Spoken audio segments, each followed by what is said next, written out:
I'm going to use some parallels here that I know that many of you are going to relate with, especially if you are an empath and especially if you're a yes person. So, in one of my videos, I was talking about how when we are behind somebody else's success or convenience, they don't realize it. They don't realize that we put something off so that they could have, and then sometimes they turn around and condescend. Um, and in turn we become undervalued and devalued, and we're viewed as, well, what were you doing? You weren't doing anything. So here is the perfect parallel to that. Somebody walks right through the water and they step right onto the floor mat, don't get their feet wet. They turn around and you happen to be the floor mat, and they're like, why are you all wet? You're ruining everybody's time.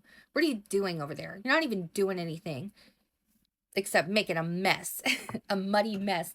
They don't realize that you're the one that did that so that it wouldn't, so that they basically could have a clear path and not get their feet wet. Um, the other parallel that that I like to use in various situations is the ice cream one.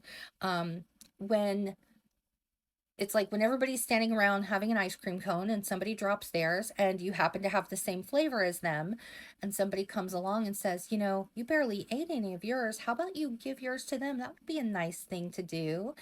And begrudgingly you say, okay. You smile and go along with it, even though you don't want to. But you're a yes person and that's what you do. So you go give it to them. And then later on, for whatever reason, they start making fun of you for not having one, or sometimes even say, well, you dropped yours, not realizing, somehow having some kind of blockage to realizing that they're the ones that dropped it, not you. Um, and so it's like, well, I think it goes back to good deeds don't go unpunished, that old phrase. But I think that somehow there is an oblivion that when we do things for people, and a lot of times people who are just generally yes people are not going to say, I gave you my ice cream. And when we do, it's like they deny it because they don't see, I really don't know what this blockage is to that. Or they don't say, I was the floor mat so you wouldn't get your feet wet.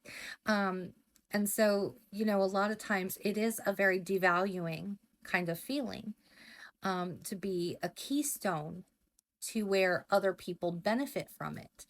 But I think that, it's time to start kind of demanding your worth and value and knowing your worth and value, and start doing that for yourself so that you're not the one getting all muddy.